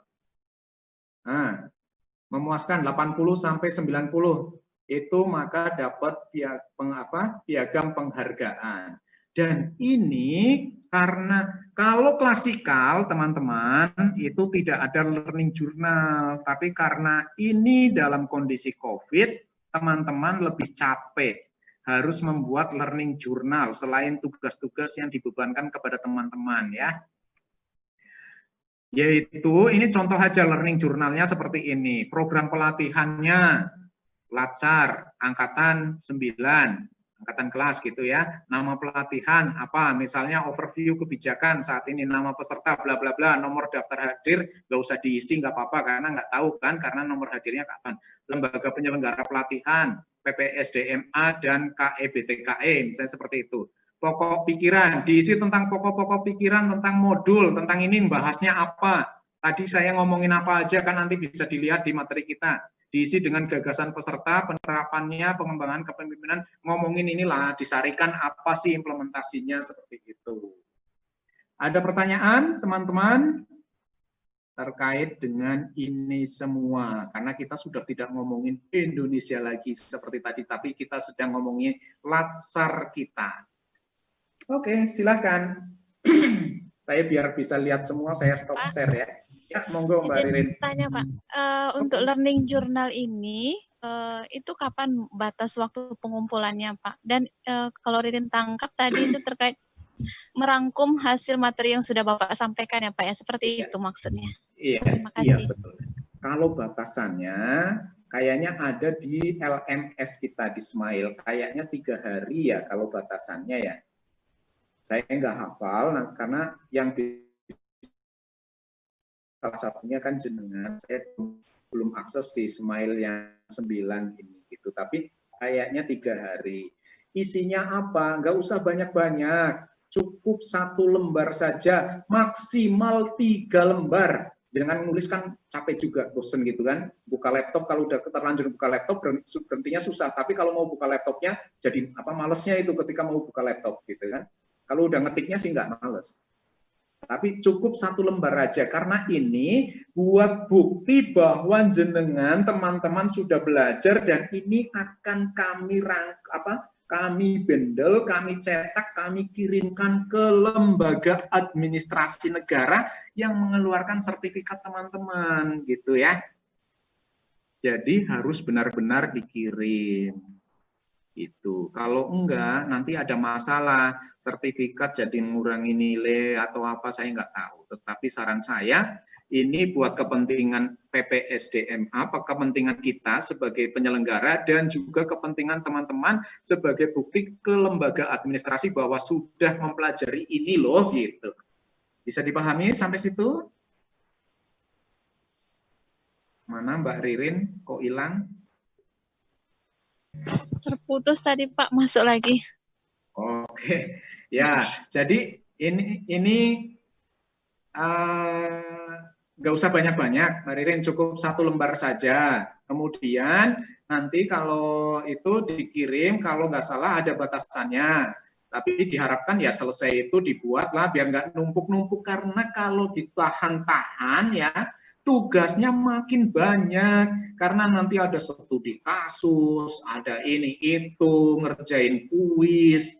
Aduh, mendingan sambil belajar, oh iya yang tadi pelajari ini diketik gitu. Jangan tulis tangan, karena saya nggak tahu, kalau yang dari kedokteran lebih parah lagi kali, stenografi saya nggak bisa bacanya. Nyindir yang orang kedokteran. Kenapa sih dokter tulisannya jelek gitu kan? Oke, Mbak Ririn.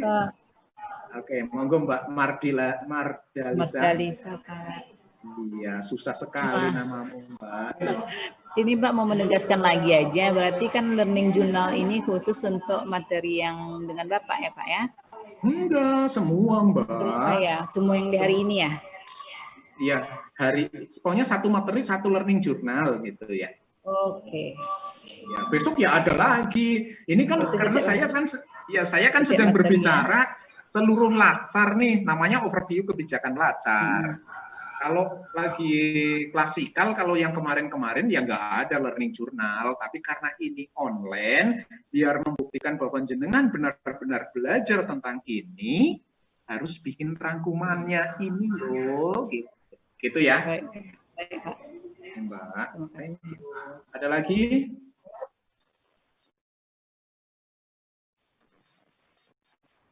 Oke, sudah panas telinganya karena oksigennya jarang masuk ke dalam headset ini. Ada yang mau bertanya lagi? Atau cukup? Atau sudah capek? Karena sudah mendekati jam 5. Nanti kita selesaikan. Mas. Ayo. Oke, Mas Riza mau bertanya ya, Mas Riza. Iya. Andeska. Oke, silakan Iya. Mas. Saya dapat dipanggil Andes biasanya. Saya dari Unan, Andalas. Mas Hendris, untuk memastikan saja, bahwasanya hari ini kita ada 2 materi ya, berarti ya. Iya. Akhirnya ada 2 learning journal. Iya, tiap materi dibikin learning journal gitu aja. Ya, soalnya yang materi tadi siang nggak ditegasin, nggak disampaikan. Oh iya, belum tahu, karena Okay. Beliau kan dari Kemendikbud, yang tahu tentang ininya kan kita, gitu, yang dari PPSDMA gitu. Iya nggak apa-apa. Toh ngirimnya besok juga boleh, baru ngirim nggak apa-apa. Nanti di LMS-nya, di Smile-nya kan udah disiapkan untuk learning journal-nya gitu, di-upload. Oke, gitu. Berarti di Smile ya, Mas ya? Iya, nanti upload dengan ketik-ketik dikit aja, nggak usah banyak-banyak, karena sebenarnya ya teman-teman, ini nggak ada nilainya, nggak ada menambah nilai itu, tetapi ini untuk bukti bukti bahwa jenengan sudah belajar. Karena kita nggak tahu, LAN itu kan di luar kontrol kita ya, di luar kekuasaan kita. LAN itu lembaga administrasi negara yang membawahi tentang diklat-diklat kepemimpinan itu eselon 2, eselon 3, PKN, kepemimpinan tingkat 1 dan juga latsar gitu Mas Risa Andeska. Kalau nilainya tidak mempengaruhi nilai nanti akademik enggak gitu, tetapi ini diwajibkan untuk membuat ini gitu loh. Wajib gitu Mas. Oke, makasih ya Mas. Ya, monggo Mas Risa Andeska. Ada lagi? Ada Pak, izin bertanya. Monggo Mbak Desi Purnamasari dari Jawa Barat ya? Dari Universitas Andalas, Pak. Andalas. Farmasi. Kedokteran gigi, Pak. Kedokteran gigi. Oke, silakan Mbak Desi. Iya. Jadi kalau saya lihat di sini untuk learning journal itu formatnya kan seperti ini, Pak. Jadi yang pertama itu untuk yang A berarti kita isinya ringkasannya, yang B-nya baru gagasan kita sendiri berarti ya, Pak?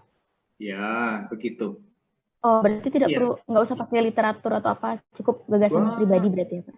Iya, simple, keep it simple, dan jangan banyak-banyak, nambahin tebel, kita bacanya juga jadi capek.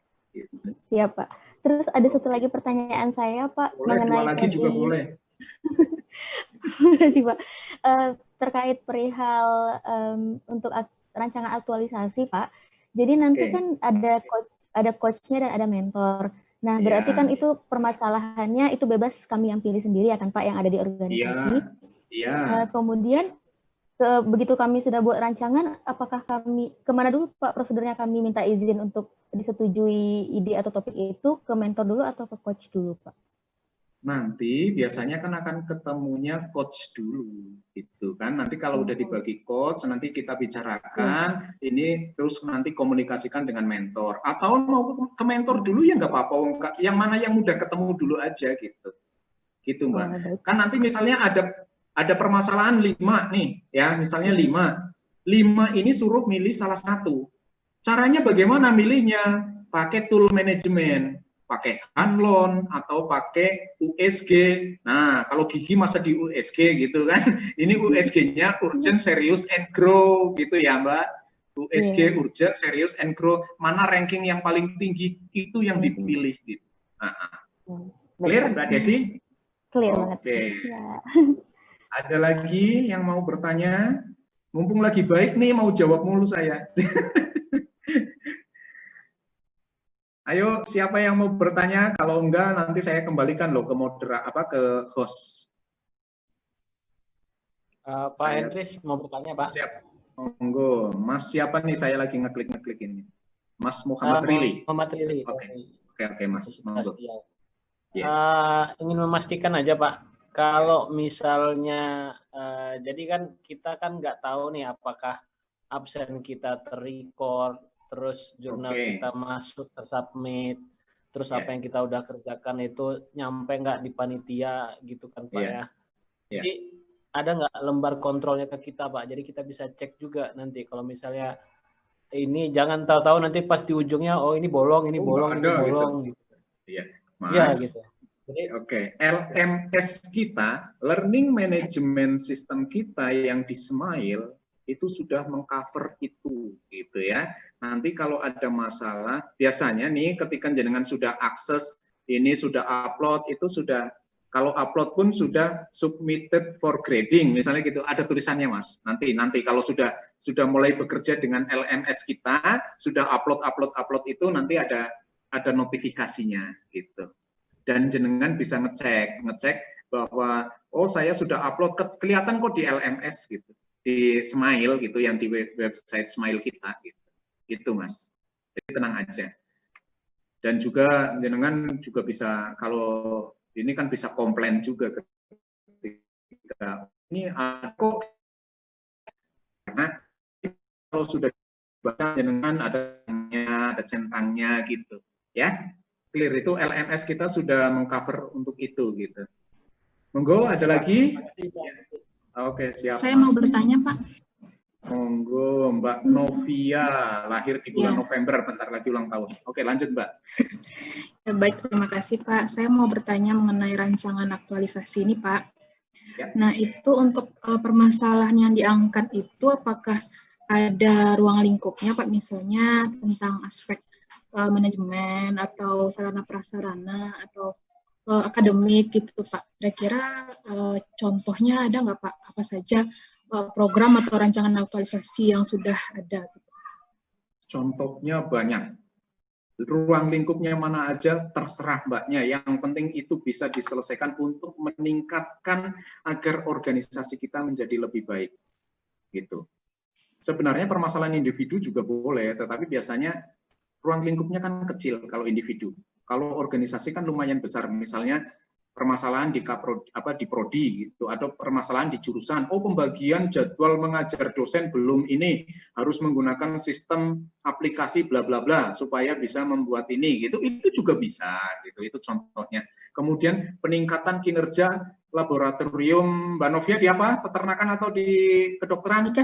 Kesmas Pak, kesehatan masyarakat. Kesehatan masyarakat, misalnya seperti itu. Oh, peningkatan apa ya? Saya nggak tahu sih kalau kesehatan masyarakat masalahnya. Ada labornya juga ada Pak. Oh, ada labornya ya, peningkatan kinerja laboratorium atau permasalahannya laboratorium bla bla bla belum optimal gitu kan, kinerja laboratorium X belum optimal. Nah, itu dianalisis menjadi kasus, nanti cara peningkatannya apa? Oh, saya harus bikin SOP-nya, oh, saya harus bikin flyer untuk supaya mahasiswa bisa praktek dengan baik, oh, saya harus ini, harus itu gitu. Itu menjadi kegiatannya, gitu Mbak. Gitu ya. Baik Pak, terima kasih. Gampang di Klatsar ini, yang bikin capek itu tugas-tugasnya. Serius lah, gitu. Gampang Iko. Ada lagi? Ayo yang bingung-bingung, jangan disimpan nanti bludrek loh. Adanya dokter gigi di sini, jangan-jangan. Masa darah tinggi diobatin tukang dokter gigi, tukang, emang tukang gigi ya. Oke, silakan yang mau bertanya. Siapa nih? Saya cek nih. Yang lagi terkantuk-kantuk, saya pengen lihat, mau saya zoom ininya apa, biar kelihatan ngantuknya. Ayo siap-siap melek semua, udah sore nih. Kalau di Padang masih siang, kalau di sini udah mulai gelap. Belum sih. Oke, ada lagi nggak yang mau bertanya? Cukup? Udah panas telinganya? Mas Tommy Ramadona mau bertanya tidak? Pak. Saya Isani, Pak. Oke, Mbak Isani. Oh, sebentar Mas Tommy sebentar ya. Mas Tommy mau bertanya? Iya Pak, boleh. Ya, bentar. Mbak Isani dulu, Mbak Isani. Ya, Mbak Isani dulu. Mbak Isani, silakan Mbak Isani. Barusan saya coba ngecek di ini Pak, di Smile kita. Saya lihat yang untuk hari pertama itu nggak ada tempat untuk tugas learning journalnya. Sedangkan untuk hari kedua ini saya lihat udah ada lokasi untuk upload learning journalnya. Itu gimana ya Pak? Oke. Nanti saya minta ke orang LMS supaya menyiapkan, nggak apa-apa, atau nanti digabung ke hari keduanya juga nggak apa-apa. Tapi nanti ini aja, nanti saya coba minta ke orang LMS ya, orang IT kami supaya menyiapkan rumahnya gitu. Oke, Mbak Isani, yang penting dibuat dulu, disiapkan. Toh ngirimnya nggak harus hari ini, enggak gitu. Siapin aja dulu gitu ya. Dalam bentuk PDF lah dikirimnya, jangan bentuk Word gitu. PDF biar lebih gampang. Gitu ya Mbak Isani ya. Baik Pak, terima kasih Pak. Oke, silakan Mas. Aduh, lupa saya jadinya tadi. Mas siapa? Ya Pak, saya Pak. Oh ya, silakan Mas. Oke. Saya singkat saja Pak.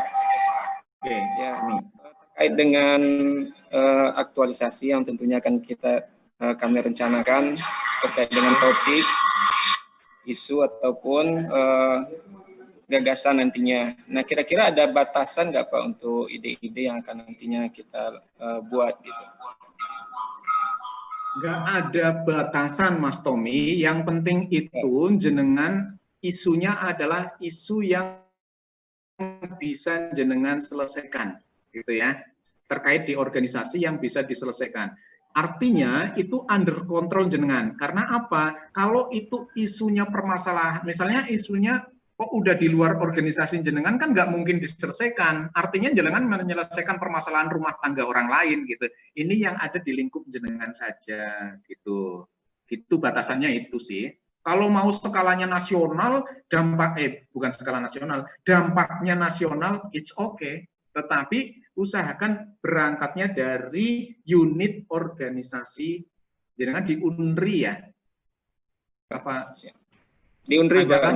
UNRI ya, di UNRI gitu, mau di prodinya atau di jurusan atau di kampus gitu terserah. Tapi yang penting bisa diselesaikan oleh jenengan gitu, Mas. Clear? Oke, siap. Oke. Terima kasih Pak Hendris. Oke, sami-sami. Kalau bahasa Pekanbarunya nggak tahu saya, samo-samo apa tahu dah. Oke, lanjut. Siapa lagi yang mau bertanya? Dari Yunan, ada yang mau bertanya nggak? Karena Yunannya cukup banyak sepertinya ini.